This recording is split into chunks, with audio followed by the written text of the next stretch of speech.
Drama serial इंतहा असद जो कि अब अपने ही कम्पिटिटर्स के यहाँ जॉब करने लगा है। और ये बात बिल्कुल भी नवीद को पसंद तो नहीं आएगी, लेकिन नवीद की माँ जब उसे समझाने की कोशिश करती है कि तुम्हारा भाई तुम्हारे बिहेवियर की वजह से जॉब छोड़कर चला गया है, बल्कि उसने अपने ही राइवल के साथ जॉब करनी स्टार्ट कर दी है, तो नवीद कहता है कि ये मेरी पोजीशन थी और इसीलिए ये पोजीशन मुझे मिली है। अगर असद में इतनी कैपेबिलिटी होती तो वो अपनी मेहनत से ये सब कुछ हासिल कर सकता था, और ये कुर्सी मेरी है जिस पर मेरा ही हक बनता है। दूसरी जानिब अरूसा को बहुत ज़्यादा मैनिपुलेट करने की कोशिश करती रहती है शुमाइला, लेकिन अपनी तमाम कोशिशों में नाकाम हो जाती है, क्योंकि अरूसा उनकी किसी भी बात को सीरियस नहीं लेती। लेकिन शुमाइला की सारी बातों को बहुत ज़्यादा सीरियस लेती है ज़ैनब, और इसीलिए ज़ैनब पहले तो झगड़ती रहती थी अपने शोहर से, लेकिन अब वो दोहरी पॉलिसी अपनाएगी और इसीलिए वो अपनी ही सास और शोहर के ख़िलाफ़ हो चुकी है।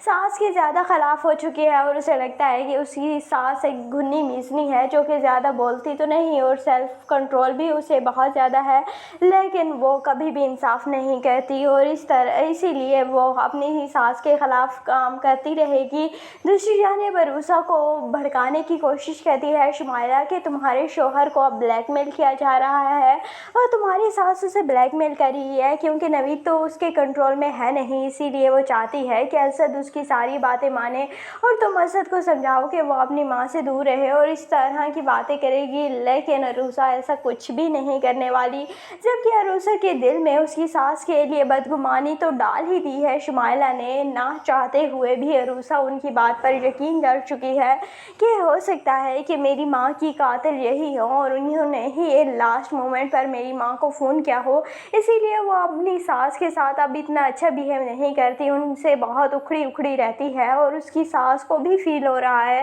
कि अरूसा के साथ कुछ तो हुआ है, लेकिन अरूसा बता नहीं रही उन्हें। दूसरी जानिब सजल जो कि बिज़नेस करना चाह रही है, लेकिन उसके भाई और उसकी माँ को बिल्कुल भी उस पर यकीन नहीं, और इसीलिए उसकी माँ अपने ही बेटे से कह रही होती है कि तुम सजल पर नज़र रखा करो, सजल के साथ ऑफिस जाया करो और उसका हाथ बढ़ाओ, और हो सकता है कि तुम्हारी वजह से हमारा ये बिज़नेस कामयाब हो जाए, वरना मुझे इतनी सजल पर उम्मीद नहीं है। दूसरी जानिब सजल अपनी माँ के तानों से तंग आकर कहती है कि एक दिन मैं आपको ये सब कुछ साबित करके दिखाऊंगी कि मैं भी बिज़नेस कर सकती हूँ। लेकिन सजल बिज़नेस स्टार्ट तो कर लेगी, लेकिन ज़्यादा देर तक चला नहीं पाएगी, क्योंकि उसे बिज़नेस की बिल्कुल भी नाव नहीं है। तो आपको ये ड्रामा इंतहा कैसा लगता है, कमेंट सेक्शन में अपनी कीमती राय का ज़रूर इजहार कीजिएगा, और अगर वीडियो अच्छी लगे तो वीडियो को लाइक और चैनल को ज़रूर सब्सक्राइब कर दीजिएगा।